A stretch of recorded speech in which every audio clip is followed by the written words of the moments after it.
안녕하세요, 찰리브라입니다. 이번 영상에서는 여러 명의 차티스트들이 지금 시장 상황을 어떻게 바라보냐에 관해서 말씀을 드리려고 하고, 그리고 저는 그분들이 생각하는 어떤 그 차트를 그린 거를 그냥 저는 그대로 올려서 제 의견을 덧붙여서 말씀드릴 뿐이에요.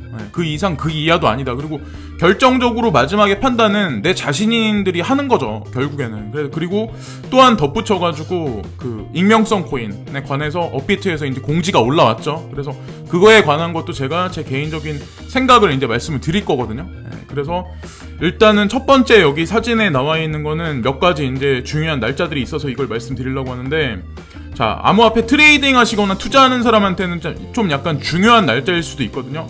FED에서 금리에 관해서 이제 발표하는 거가 9월 17일, 18일 날 그게 계획돼 있다. 그래서 지금서부터 시간이 약간 더 있어야 하긴 하지만, 사실 암호화폐 장세한테는 미국에서 연방준비금리위원회, 준비위원회에서 금리를 위로 올리냐 아니면 아래로 내리냐, 그리고 만약에 금리 인하한다면 얼만큼 진폭이 있냐에 관해서 주시를 해야 되거든요. 그래서 9월 17일, 18일 이쯤에 한번 예의 주시해서 시장 상황을 봐야 된다 말씀드리는 거고, 9월 23일 날 벡트 거래소 런칭에 관해서 그게 우리가 주시해서 봐야 된다. 그리고 또 CME 선물 만기에 관해서 좀 약간 이른감이 없지 않아 있지만 9월 27일 날, 그리고 ETF 승인에 관한 게 와일스 하이어 여기 보면은 9월 29일 날이거든요. 그래서 이게 보면은 이번에 만약에 거절되면은 이게 150일 뒤로 물러난다. 그리고 또 비트와이즈 ETF 승인에 관한 것도 마지막 결정되는 게 10월 13일 날이다. 근데 지금 이런저런 정치 경제 상황하고 맞물려 봤을 때 여기 나와 있는 비트코인 ETF가 승인 날 수 없을 것 같다는 생각을 좀 하거든요, 지금 이 언저리에는. 그래서 여기 보면은 반액 ETF도 마찬가지로 10월 18일이 마지막 결정 날이거든요. 그래서 지금 보면은 전반적인 분위기가 그럴 것 같고, CME 선물 만기, 그러니까 10월달 넘어가서는 10월 25일 날 있고, 그리고 중국에서 CBDC 발행에 관해서 공식적으로 오피셜하게 언급을 했잖아요. 그게 11월 1일 날이에요. 그리고 CME 선물 만기가 12월 27일 날 있다. 이것까지 말씀을 드리고, 자, 이거는 바이낸스에서 이번 주 내에 중요한 어떤 뭔가를 발표를 할 거다. 그게 BNB 어떤 그 가격에 중요한 어떤 분기점이 될 거다라는 거를 누가 칼럼을 써서 올렸어요. 창펑자오가 분명히 여기다가 하트를 날리고 리트윗을 하긴 했는데, 잭스라는 어떤 그런 거에 관해서 어떤 거래 플랫폼이거든요. 근데 그거를 런칭을 같이 일을 하겠다, 그런 식으로 바이낸스에서 얘기를 했는데, 이번에 BNB 토큰을 가진 사람들한테는 잭스 토큰 에어드랍이 진행이 된대요. 그래서 BNB를 가지고 계신 분들 같은 경우는 좀 기다려보세요. 기다려보시고 잭스 토큰을 지급해주면 그걸 받으시면 좋고, 어쨌건 그런 이벤트적인 게 있다라는 걸 이제 말씀드리는 거고, 그리고 이거는 보리스 존슨이라는 이분이 있죠. 영국 총리인데, 지금 현재 상원하고 하원까지 전반적으로 다 이제 노딜 브렉시트가 연기돼가지고 내년 1월로 넘어갔다, 이런 얘기들이 있는데, 이분은 지금도 아직까지도 그런 얘기를 해요. 10월 31일 날, 우리는 브렉시트를 강력하게 그때까지 끝내야 된다. 그래서 이번 달 내에 아니면 10월 달 중순까지 어떤 일이 발생될지 모르겠지만, 어쨌건 이것도 우리가 눈여겨봐야 할 정치적 이슈인 건 분명하다고 생각하고, 이거는 문 오버로드라는 어떤 인플루언스죠. 이 사람도 좀 약간 네임드가 있는 사람인데, 이 사람도 이 차트를 올린 의도가 왜 그러냐면, 이게 2011년도 거부터 지금까지 거거든요. 지금서부터 앞날까지 이제 본인이 예측해서 그려놓은 건데, 어떤 게 중요하냐면, 비트코인 시총이 1달러가 늘어날 때마다 비트코인이 올라가는 속도가 진폭이 되게 느려지기 시작했다, 이런 얘기를 하거든요. 그래서 2011년도에는 보면은 76도의 상승률이 있었어요. 급격하게 거의 90도 각도로 올라갔는데, 그 다음 패턴에서는 52도, 그 다음 패턴에서는 40도였다. 그리고 지금 현재 상황은 29도다. 이 얘기가 뜻하는 거는 비트코인 시총이 커지면 커질수록 지금 올라가는 속도가 더뎌진다는 얘기예요. 이 그래프에 나와 있는 것 같이. 그래서 저도 이 생각에 동의를 하기 때문에 이거를 보여드리는 거거든요. 그리고 많은 어떤 이 문 오버로드하고 거의 동급 레벨에 있는 네임드라는 사람들이 이 차트에 관해서 본인들도 리트윗을 하더라고요. 본인들도 나도 이 차트에 관해서 동감한다. 그래서 이걸 한 번 더 이제 참고하시라고 말씀드리는 거고, 이건 XRP에 관해서 이제 말씀드리려고 하는데, XRP가 오르지 못하고 계속 지리한 장세, 거의 그리고 밑바닥 끝까지 떨어지기 일보 직전까지 현재 나와 있는데, 지난번 스웰이 있을 때는 XRP가 급격하게 상승을 되게 많이 했었거든요. 그래서 스웰이 이번에 올해는 2019년 11월 7일 날 있어요. 그래서 뭐 길다면 길다, 짧다면 짧은 기간에 지금 현재 상황에 이제 XRP가 그 코앞에 놓여져 있는데, 뭐 홀딩하실 분들은 홀딩하시고 추매하실 분은 추매하시는데, 어쨌건 저는 XRP가 뭐 지금 현재 가격이 엄청나게 좋은 가격은 아니지만 나쁘다고는 생각 안 하거든요. 사라지지 않을 코인이라고 또 생각하고, 그래서 스웰에 집중을 한번 해보자. 그래서 스웰 시간까지, 날짜까지 이제 말씀을 드린 거고, 자, 이거는 알트코인 시총에 관해서 이제 말씀드리려고 하는데, 알트코인이 요 근래 들어서 이제 5월 달부터인가 시총이 지리하게 계속해서 쭉쭉 떨어졌죠. 지금까지 한 4, 5개월 동안 이제 계속해서 되게 많이 가파르게, 도미넌스도 되게 많이 떨어졌는데, 지금 현재 상황이 거의 바닥권이 아닐까라고 이제 누가 차트를 올렸거든요. 그래서 자기는 희망을 한다. 여기서 지지 반등을 하고 급격하게 상승하길 바란다. 그래서 이렇게 쭉 이렇게 컵앤핸들 모양으로 이렇게 쭉 오른쪽을 위로 포물선을 그려주면 좋겠다. 이런 식으로 이 사람은 이제 얘기를 하거든요. 그걸 또 한번 말씀드리는 거고, 이거는 비트코인에 관해서 이제 설명을 제가 드리려고 하는데, 요즘에 지리한 장세가 있기 때문에 많은 분들이 아마 야 비트코인 언제가 이렇게 말씀하시겠지만, 비트코인이 밤감기라는 게 있죠. 4년에 한 번씩. 근데 지난번 이제 밤감기가 2016년도 7월 18일인가 그때 있었는데, 밤감기가 있기 전에는 여기 보면은 왼쪽 밑에 보면은 녹색으로 직사각형으로 하나 옆으로 가로로 엄청나게 긴 게 아마 보일 거예요. 이런 장세가 지금 현재의 장세라고 본인은 생각한다. 이런 얘기를 하거든요. 이 사람 같은 경우는. 그래서 급격한 상승이 당분간, 당장에 오기보다는 몇 개월 정도는 뭐 1, 2개월 정도는 좀 약간 지리하게 하락하거나 횡보하거나 이런 장세가 펼쳐지지 않을까. 그 다음서부터 그 패턴 구간을 지나면 2만 불까지 도달할 수 있는 강력한 추진력을 얻기 위한 하나의 지금 어떤, 패턴이 아닐까라고 얘기를 하거든요. 그래서 이것도 참고적 관점으로 한번 보시고, 밤감기가, 그러니까 내년에 2020년에는 5월 달에 있거든요. 5월 4일 날에 있거든요. 근데 보면은, 밤감기 땡 했다고 해서 그냥 막 올라가는 게 아니라, 지난번 16년의 패턴에서는 밤감기가 되기 전에, 몇 개월 전에 쭉 떨어지기 시작을 하더라고요. 밤감기가 끝나서도 떨어졌어요. 그래서 사람들이 그런 얘기를 많이 했어요. 야, 밤감기 효과 없다. 막 이런 얘기를 했는데, 정확히 밤감기가 끝나고 나서 한 달인가 지나고 나서는 갑자기 비트코인이 급상승을 막 하기 시작했거든요. 그래서 이번 패턴도 만약에 그렇게 된다면 어떨까?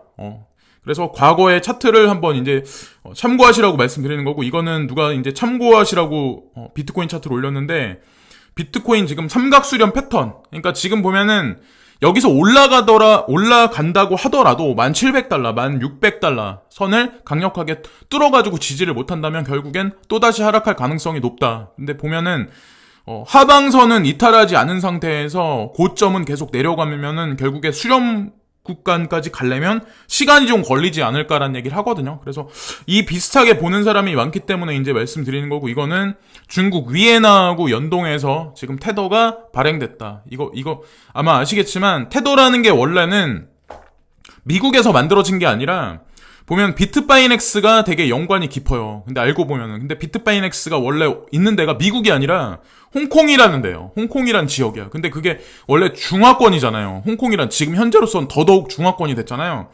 근데 테더하고 연동해서 그 베이스되는 어떤 그 커런시들이 있는 게, 달러가 첫 번째, 그리고 두 번째가 파운드야. 이번에 세 번째로 여기 보면 중국 돈, 위에나가 여기 이번에 들어갔어요. 그러니까 이게 이제 테더하고 연동해서 움직인다, 이런 얘기를 하는 거거든요. 그래서 제가 예전에도 아마 여러분들한테 방송에서 말씀드렸다시피, 우리는 뭐 미국과 중국과 뭐 이런 거를 나눠가지고 하지만 결국에는 저는 그런 생각을 하거든요.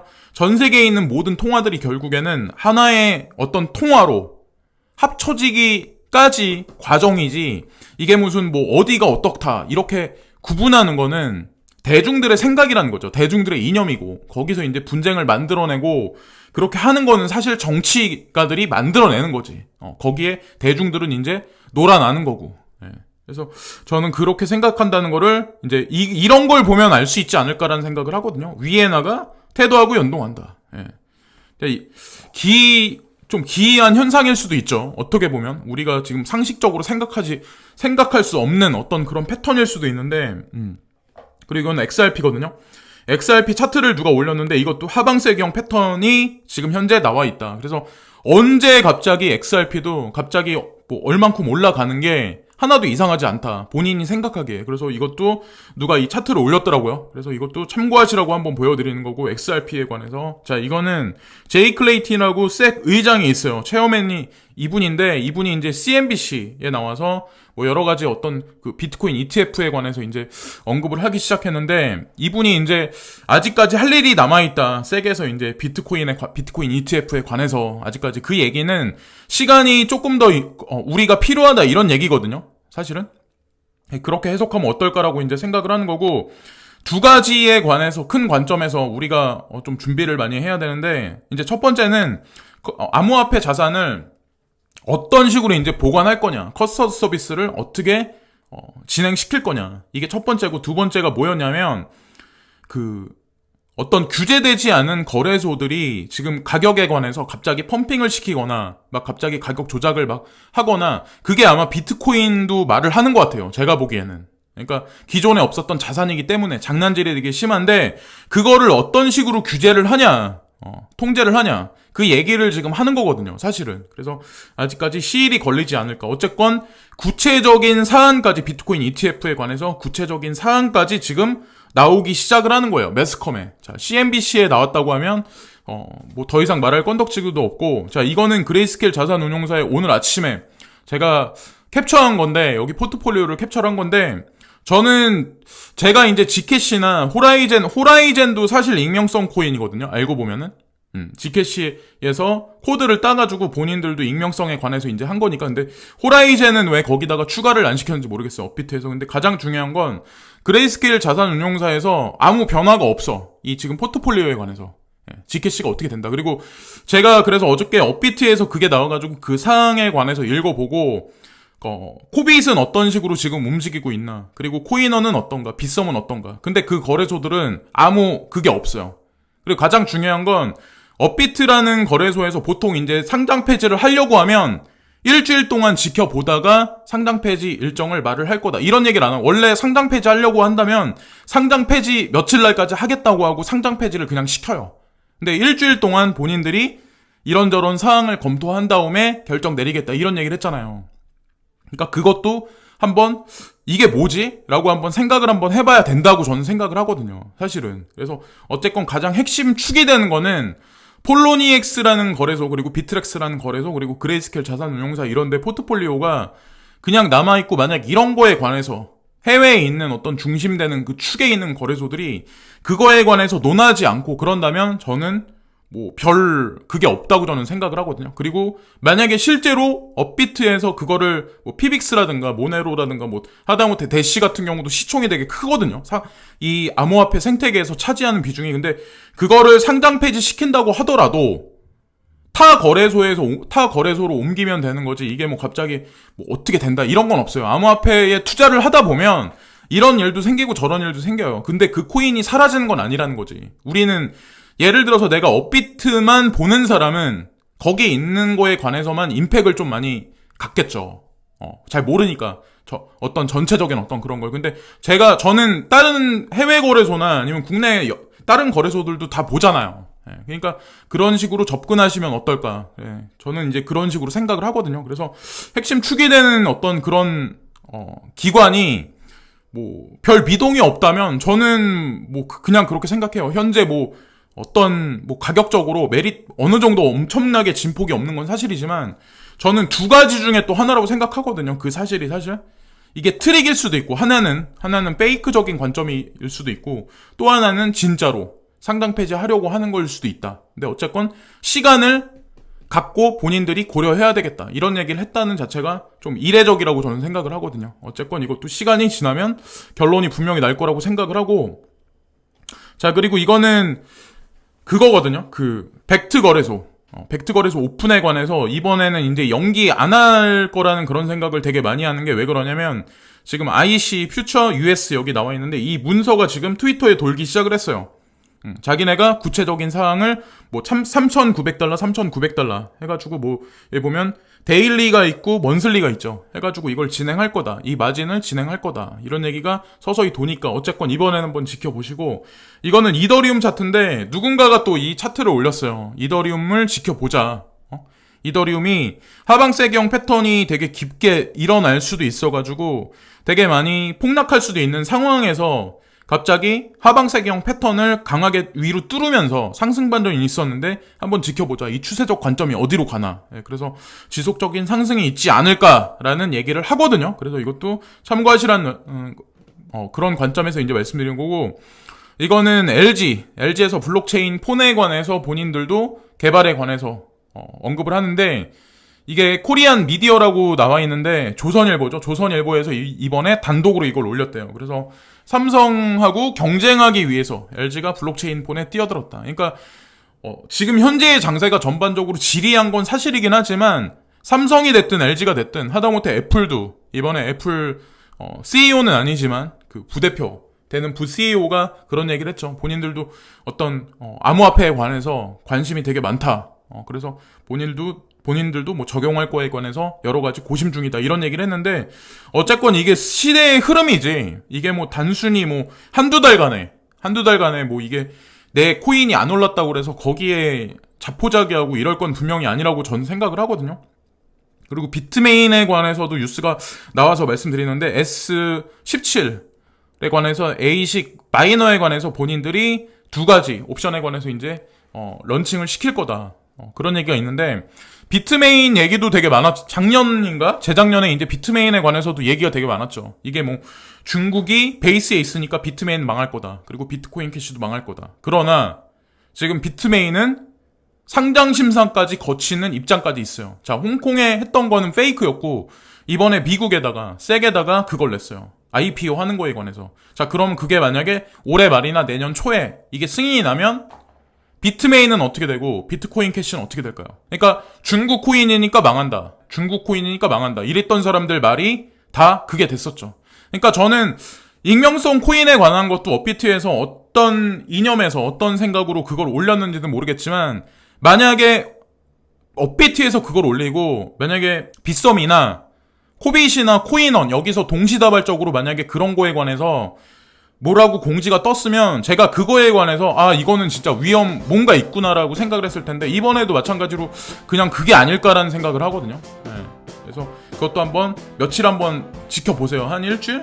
어쨌든 중요한 거는 만약에 실제로 상장 폐지한다고 그래도 옮기면 되니까 어쨌건 비트메인도 이런 식으로 살아나가지고 그냥 움직이고 있다는 거를 한 번 더 이제 강조해서 말씀드리는 거고 이거는 비트코인 지금 가격이 지금 현재 상황이 $10,000대에 지금 머물러 있는데 알트코인이 도미넌스가 올라가기 시작하면서 비트코인 도미넌스가 70% 아래로 떨어졌다. 이게 코인텔레그래프에 나왔어요. 그래서 갑자기 뭐 알트코인이 막 이렇게 급상승한다 이런 걸 말씀드리려고 하는 게 아니라 지금 현재 상황을 말씀드리는 거예요. 그래서 뭐 비트코인만 투자해야 된다고 생각하시는 분들도 있고 알트코인만 생각하시는 분들도 있겠지만 저는 비트코인하고 알트코인을 33% 정도 그리고 현금 33%이 정도 비율이 가장 시장에 대응하기에 아마 가장 바람직하지 않을까라는 생각을 하거든요. 그래서 그거를 강조해서 이제 말씀드리는 거고 지금까지 이런저런 뉴스를 말씀드렸는데 오늘도 즐거운 하루들 되시고요. 항상 시청해주신 모든 분들께 진심으로 감사합니다. 감사합니다.